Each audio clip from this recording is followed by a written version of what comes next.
राधा बल्लभ श्री हरिवन, राधा बल्लभ श्री हरिवन। जय जय राधा बल्लभ गुरु हरिवन, श्री वृंदावन श्री बन चंद्र। जय जय राधा बल्लभ गुरु हरिवन, गुरु वृंदावन गुरु बन चंद्र। जय जय राधा वल्लभ श्री राधा वल्लभ लाल की जय। भक्त निषाद बसु और उसका पुत्र। दक्षिण भारत में वेंकटगिरी बालाजी सुप्रसिद्ध तीर्थ है। महर्षि अगस्त की प्रार्थना से भगवान विष्णु ने वेंकटाचल को अपनी नित्य निवास भूमि बनाकर पवित्र किया है। पर्वत के मनोरम शिखर पर स्वामी पुष्करणी तीर्थ, जहाँ रहकर पार्वती नंदन सिकंद स्वामी प्रतिदिन श्री हरि की उपासना करते हैं। उन्हीं के नाम पर उस तीर्थ को स्वामी पुष्करणी कहते हैं। उसके पास ही भगवान का विशाल मंदिर है, जहाँ वह श्रीदेवी और भूदेवी के साथ विराजमान है। सत्ययुग में अंजनगिरी, त्रेता में नारायणगिरी, द्वापर में सिंहाचल और कलयुग में वेंकटाचल को ही भगवान का नित्य निवास स्थान बताया गया है। कितने ही प्रेमी भक्त यहाँ भगवान के दिव्य विमान एवं दिव्य चतुर्भुज स्वरूप का सुदुर्लभ दर्शन पाकर कृतार्थ हो चुके हैं। श्रद्धालु पुरुष संपूर्ण पर्वतों को ही भगवत स्वरूप मानते हैं। पूर्व काल में वेंकटाचल पर एक निषाद रहता था। उसका नाम था बसु। वह भगवान का बड़ा भक्त था। प्रतिदिन स्वामी पुष्करणी में स्नान करके श्री निवास की पूजा करता और सावा के भात में मधु मिलाकर वहीं श्री भूदेवियों से उन्हें भोग के लिए निवेदन करता था। भगवान के उस प्रसाद को ही वो पत्नी के साथ स्वयं पाता था। यही उसका नित्य का नियम था। भगवान श्रीनिवास उसे प्रत्यक्ष दर्शन देते और उससे वार्तालाप करते थे। उसके और भगवान के बीच में योग माया का पर्दा नहीं रह गया था। उस पर्वत के एक भाग में सामा का जंगल था। बसु उसकी सदा रखवाली किया करता था, इसलिए कि उसी का चावल उसके प्राणाधार प्रभु के भोग में काम आता था। बसु की पत्नी का नाम था चित्रवती। वह बड़ी पतिव्रता थी। दोनों भगवान की आराधना में संलग्न रहकर उसके सानिध्य का दिव्य सुख लूट रहे थे। कुछ काल के बाद चित्रवती के गर्भ से एक सुंदर बालक उत्पन्न हुआ। बसु ने उसका नाम वीर रखा। वीर यथा नाम तथा गुण था। उसके मन पर शैशव काल से ही माता पिता के भगवत चिंतन का गहरा प्रभाव पड़ने लगा। जब वह कुछ बड़ा हुआ तब प्रत्येक कार्य में पिता का हाथ बटाने लगा। उसके अंतःकरण में भगवान के प्रति अनन्य भक्ति का प्रभाव भी जग चुका था। भगवान बड़े कौतुकी है। भक्तों के साथ भांति भांति के खेल खेलते और उनके प्रेम एवं निष्ठा की परीक्षा भी लेते रहते हैं। एक दिन बसु को ज्ञात हुआ कि घर में मधु नहीं है। भगवान के भोग के लिए भात बन चुका था। बसु ने सोचा, मधु के बिना मेरे प्रभु अच्छी तरह भोजन नहीं कर सकेंगे। अतः वह वीर को सामा के जंगल और घर की रखवाली का काम सौंपकर पत्नी के साथ मधु की खोज में चल दिया। बहुत विलंब के बाद दूसरे जंगल में मधु का छत्ता दिखाई दिया। बसु बड़ा प्रसन्न हुआ। उसने युक्ति से मधु निकाला और घर की ओर प्रस्थान किया। इधर निषाद कुमार वीर ने यह सोचकर कि भगवान के भोग में विलंब हो रहा है, तैयार किए हुए भात को एक पात्र में निकाला। उसमें से कुछ अग्नि में डाल दिया और कुछ शेष सब भात वृक्ष की जड़ में स्थापित करके भगवान का आवाहन किया। भगवान ने प्रत्यक्ष प्रकट होकर उसका दिया हुआ भोग स्वीकार किया। तत्पश्चात प्रभु का प्रसाद पाकर बालक वीर माता पिता के आने की बाट देखने लगा। वसु अपनी पत्नी के साथ जब घर पहुंचा तब देखता है वीर ने भात में से कुछ अंश निकाल कर खा लिया है। इसे उसे बड़ा दुख हुआ। प्रभु के लिए जो भोग तैयार किया गया था उसे इस नादान बालक ने उच्छित कर दिया। यह इसका अक्षम्य अपराध है। यह सोचकर वसु कुपित हो उठा। उसने तलवार खींच ली और वीर का मस्तक काटने के लिए हाथ ऊंचा किया। इतने में ही किसी ने पीछे से आकर वसु का हाथ पकड़ लिया। वसु ने पीछे से वृक्ष की ओर घूमकर देखा तो भक्त बंसल भगवान स्वयं उसका हाथ पकड़े खड़े हैं। उनका आधा अंग वृक्ष के सहारे टिका हुआ है। हाथ में शंख चक्र और गदा सुशोभित है। मस्तक पर किरीट, कानों में मकराकृति कुंडल, अधरों पर मंद मुस्कान और गले में कौस्तुंभी मणि छटा सा रही है। चारों ओर दिव्य प्रकाश परावार सा उमड़ पड़ा है। वसु तलवार फेंककर भगवान के चरणों में गिर पड़ा और बोला, देव देवेश्वर, आप क्यों मुझे रोक रहे हैं?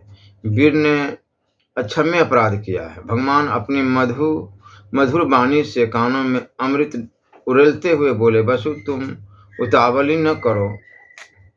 तुम्हारा पुत्र मेरा अनन्य भक्त है। यह मुझे तुमसे भी अधिक प्रिय है, इसलिए मैंने इसे प्रत्यक्ष दर्शन दिया है। इसकी दृष्टि में मैं सर्वत्र हूँ, किंतु तुम्हारी दृष्टि में केवल स्वामी पुष्करणी के तट पर ही मेरा निवास है। भगवान के यह वचन सुनकर वसु बड़ा प्रसन्न हुआ। वीर और चित्रवती भी प्रभु के चरणों में लौट गए। उनका दुर्लभ कृपा प्रसाद पाकर यह निषाद परिवार धन्य हो गया। भक्त भीम कुम्हार और उसकी पत्नी दक्षिण में ही वेंकटाचल के समीप कुर्म ग्राम में एक कुम्हार रहता था। उसका नाम था भीम। वह भगवान का बड़ा भक्त था। साधारण लोगों को उसकी भाव भक्ति का कुछ भी पता नहीं था, परंतु अंतर्यामी वेंकटनाथ उसकी प्रत्येक सेवा बड़ी प्रसन्नता के साथ स्वीकार करते थे। कुम्हार और उसकी पत्नी दोनों भगवान श्रीनिवास के अनन्य भक्त थे। इन्हीं दिनों भक्त परवर महाराज तोंडमान प्रतिदिन भगवान श्रीनिवास की पूजा स्वर्ण में कमल पुष्पों से किया करते थे। एक दिन उन्होंने देखा भगवान के ऊपर मिट्टी के बने हुए कमल तथा तुलसी पुष्प चढ़े हुए हैं। इससे विस्मित होकर राजा ने पूछा, भगवान, ये मिट्टी के कमल और तुलसी पत्र चढ़ाकर कौन आपकी पूजा करता है? भगवान ने कहा, कुर्म ग्राम में एक कुम्हार है जो मुझ में बड़ी भक्ति रखता है। वो अपने घर में बैठकर मेरी पूजा करता है और मैं उसकी प्रत्येक सेवा स्वीकार करता हूँ। राजा टोंडमान के हृदय में भगवत भक्तों के प्रति बड़े आदर का भाव था। वह उस भक्ति शिरोमणि कुम्हार का दर्शन करने के लिए स्वयं उसके घर गए। राजा को आया देख कुम्हार उन्हें प्रणाम करके हाथ जोड़कर खड़ा हुआ। राजा ने कहा, भीम, तुम अपने कुल में सबसे श्रेष्ठ हो, क्योंकि तुम्हारे हृदय में भगवान श्रीनिवास के प्रति परम पावन अनन्य भक्ति का उदय हुआ है। मैं तुम्हारा दर्शन करने आया हूँ। बताओ, तुम भगवान की पूजा किस प्रकार करते हो? कुम्हार बोला, महाराज, मैं क्या जानूं भगवान की पूजा कैसे की जाती है। भला आपसे उसने कह दिया कि कुम्हार पूजा करता है? राजा ने कहा, स्वयं भगवान श्रीनिवास ने तुम्हारे पूजन की बात बताई है।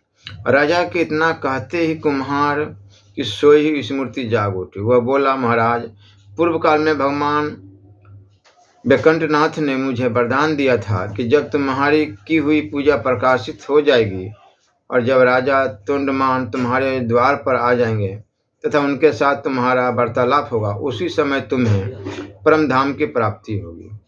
उसकी यह बात पूर्ण होते ही आकाश से एक दिव्य विमान उतर आया। उसके ऊपर साक्षात भगवान विष्णु विराजमान थे। कुम्हार और उसकी पत्नी ने भगवान को प्रणाम करते हुए प्राण त्याग दिए तथा राजा के देखते देखते हुए दोनों दिव्य रूप धारण करके विमान पर जा बैठे। विमान उन्हें लेकर परम धाम वैकुंठ को चला गया।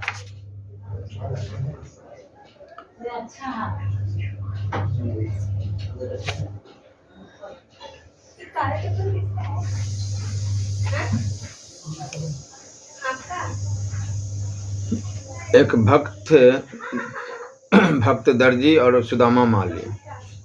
राम ही केवल प्रेम प्यारा, जानी ले जो जानी निहारा। मथुरा में एक भगवत भक्त दर्जी रहता था। कपड़े सीकर अपना तथा अपने परिवार का पालन करता एवं यथासंभव दान करता था। भगवान का स्मरण पूजन ध्यान ही उसे सबसे प्रिय था। इसी समय सुदामा नामक एक माली भी मथुरा में था। भगवान की पूजा के लिए सुंदर से सुंदर मालाएं, फूलों के गुच्छे वह बनाया करता था। दर्जी और माली दोनों ही अपना अपना काम करते हुए बराबर भगवान के नाम का जप करते रहते थे और उन श्याम सुंदर के स्वरूप का ही चिंतन करते थे। भगवान न तो घर छोड़कर वन में जाने से प्रसन्न होते हैं और न तपस्या, उपवास या और किसी प्रकार का शरीर को कष्ट देने से।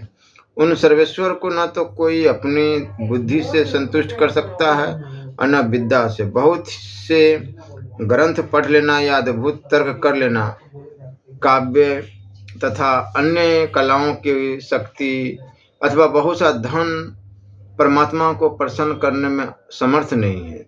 दर्जी और माली दोनों में कोई ऊंची जाति का नहीं था। किसी ने वेद शास्त्र नहीं पढ़े थे, कोई उनमें तर्क करने में चतुर नहीं था और न उन लोगों ने कोई बड़ी तपस्या या अनुष्ठान ही किया था।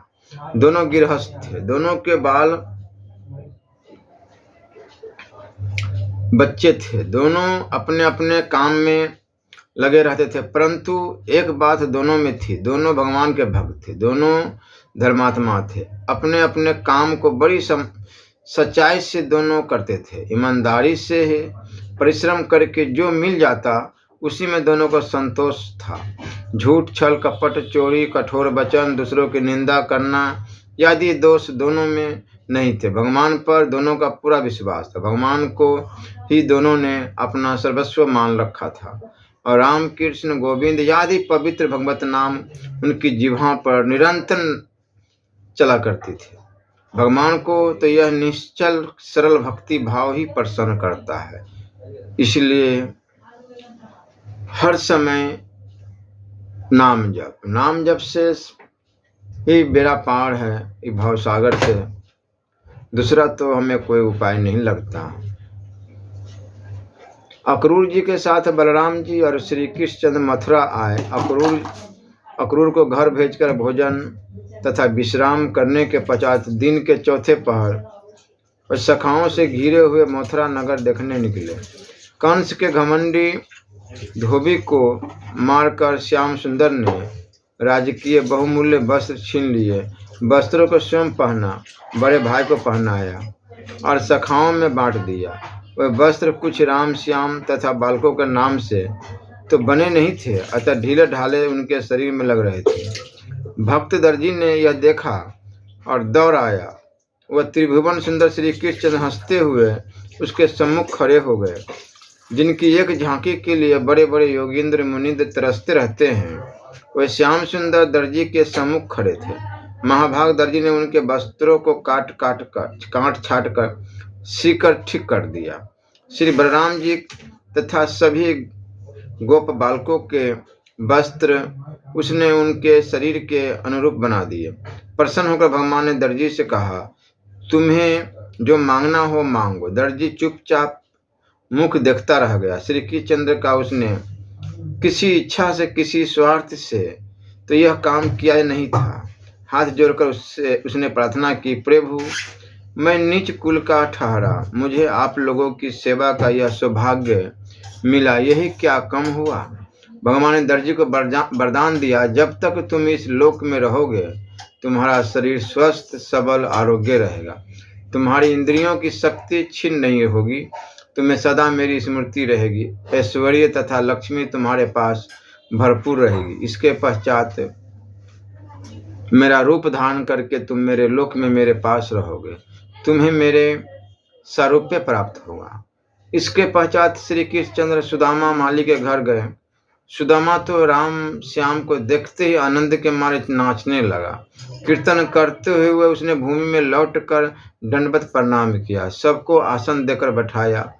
सखाओं तथा बलराम जी के साथ श्याम सुंदर के उसने चरण धोए, सबको चंदन लगाया, मलाई पहनाई, विधिवत सबकी पूजा की।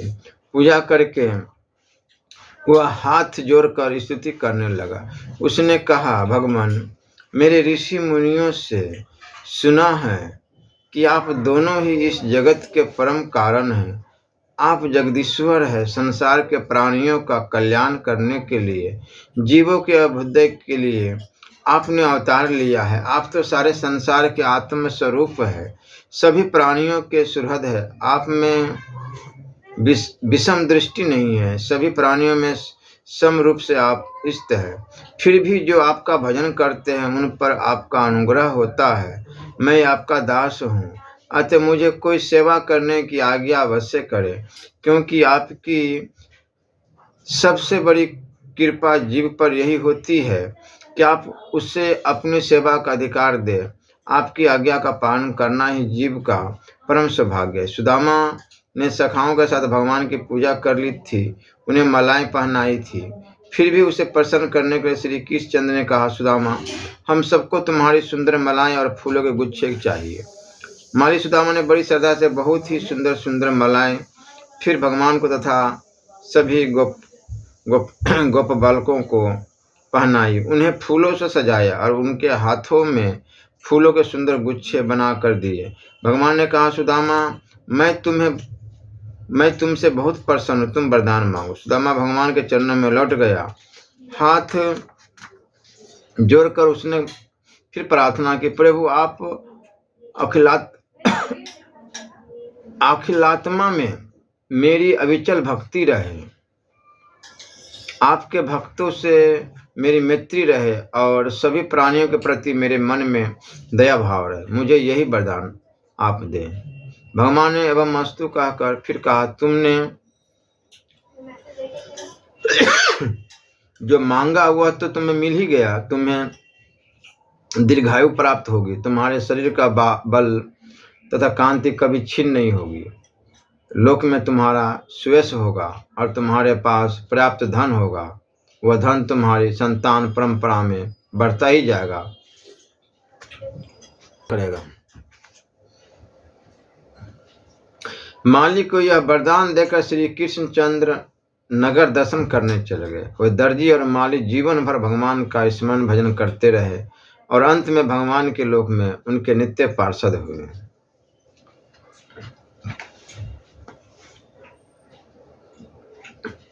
मांडव्य ऋषि के शाप से यमराज जी ने ही दासी पुत्र के रूप में धृतराष्ट्र तथा पांडु के भाई होकर जन्म लिया था। यमराज जी भागवताचार्य है। अपने इस रूप में मनुष्य जन्म लेकर भी वे भगवान के परम भक्त तथा धर्म प्राण ही रहे। विदुर जी महाराज धृतराष्ट्र के मंत्री थे और सदा इसी प्रयत्न में रहते थे कि महाराज धर्म का पालन करे। नीति शास्त्र के ये महान पंडित और प्रवर्तक थे। इनकी विदुर नीति बहुत ही उपादेय और प्रख्यात हुई।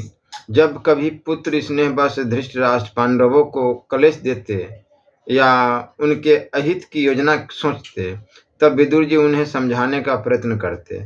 स्पष्टवादी और न्याय का समर्थक होने पर भी धृतराष्ट्र इन्हें बहुत मानते थे। दुर्योधन अवश्य ही इनसे जला करता था। धर्मरथ पांडु के पुत्रों से यह स्नेह करते थे।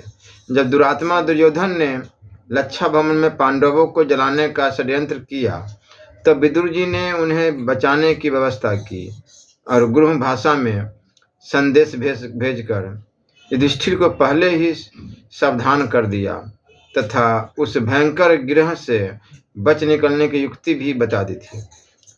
सज्जनों को सदा न्याय एवं धर्म की ही अच्छा लगता है। अन्याय तथा अधर्म का विरोध करना उनका स्वभाव होता है। इसके लिए अनेकों बार दुर्जनों से उन्हें तिरस्कृत तथा प्रीत भी होना पड़ता है। विदुर जी दुर्योधन के दुष्कर्मों का प्रबल विरोध करते थे। जब कौरवों ने बड़ी सभा में द्रौपदी को अपमानित करना प्रारंभ किया, तब वे रुष्ट होकर सभा भवन से चले गए। पांडवों के वनवास के समय विदुर जी को दुर्योधन के भड़काने से धृतराष्ट्र ने कह दिया, तुम सदा पांडवों को ही प्रशंसा करते हो, अतः उन्हीं के पास चले जाओ। विदुर जी वन में पांडवों के पास चले गए।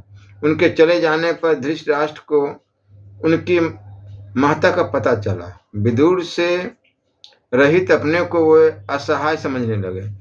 तब दूत भेजकर विदुर जी को उन्होंने फिर बुलवाया। मान अपमान में समान भाव रखने वाले विदुर जी लौट आए। पांडवों के वनवास के 13 वर्ष कुंती देवी विदुर जी के यहाँ ही रही थी। जब श्री कृष्णचंद्र संधि कराने पधारे तब दुर्योधन का स्वागत सत्कार उन्होंने अस्वीकार कर दिया था। उन मधुसूदन को कभी ऐश्वर्य संतुष्ट नहीं कर पाता। वो तो भक्त के भाव भरे तुलसी दल एवं जल के ही भूखे रहते हैं। श्री कृष्णचंद्र ने धृतराष्ट्र, भीष्म, भूरिश्रवा आदि समस्त लोगों का आतिथ्य अस्वीकार कर दिया और विदुर जी के घर वे बिना निमंत्रण के ही पहुंच गए। अपने सच्चे भक्त का घर तो उनका अपना ही घर है। विदुर के शाख को उन त्रिभुवन पति ने निवेद्य बनाया। विदुरानी के केले छिलके की कथा प्रसिद्ध है। महाभारत के अनुसार विदुर जी ने विविध व्यंजनादि से उनका सत्कार किया था। महाराज धृतराष्ट्र को भारी सभा में श्री कृष्णचंद्र के सम्मुख तथा केशव के चले जाने पर अकेले भी विदुर जी ने समझाया, दुर्योधन पापी है, इसके कारण कुरुकुल का विनाश होता दिखता है, इसे बांधकर आप पांडवों को दे दें। दुर्योधन इससे बहुत बिगड़ा। उसने कठोर वचन कहे। विदुर जी को युद्ध में किसी का पक्ष लेना नहीं था, अतः शस्त्र छोड़कर वे तीर्थाटन को चले गए। अवधूत वेश में वे तीर्थों में घूमते रहे।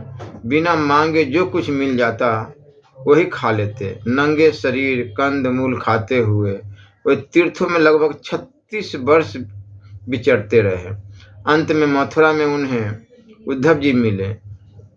उनसे महाभारत के युद्ध, यदुकुल के भय, क्षय तथा भगवान के स्वधाम गमन का समाचार मिला।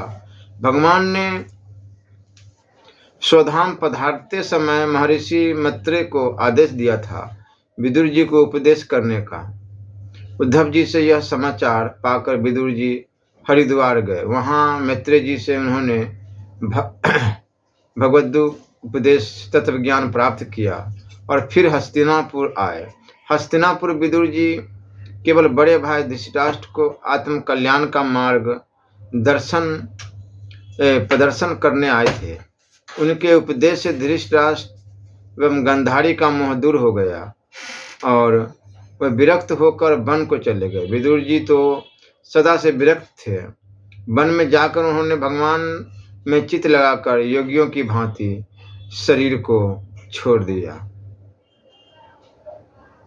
तो प्रेम, सच्ची प्रेम होनी चाहिए प्रभु से, सच्चा, क्योंकि यह संसार नश्वर है। संसार में अगर देखने की नज़र है तो देखे, हर जगह प्रभु ही प्रभु है। प्रभु की बनाई सृष्टि में प्रभु के सिवा कुछ है ही नहीं। इसलिए सभी में प्रभु को दर्शन करे, वही सही देखना हुआ। जो चित्र विचित्र देखे तो फिर वो प्रेमी नहीं है। इसलिए हर समय प्रभु का स्मरण, नाम जप अवश्य करनी चाहिए। ये संसार नश्वर, कुछ भी अपना नहीं है, केवल ईश्वर ही अपना है। ईश्वर की बनाई हुई सारे ब्रह्मांड, सारी ये पृथ्वी अपना है। इसलिए हर समय नाम जप राधा राधा राधा राधा अवश्य करनी चाहिए। श्री राधा वल्लभ लाल की जय।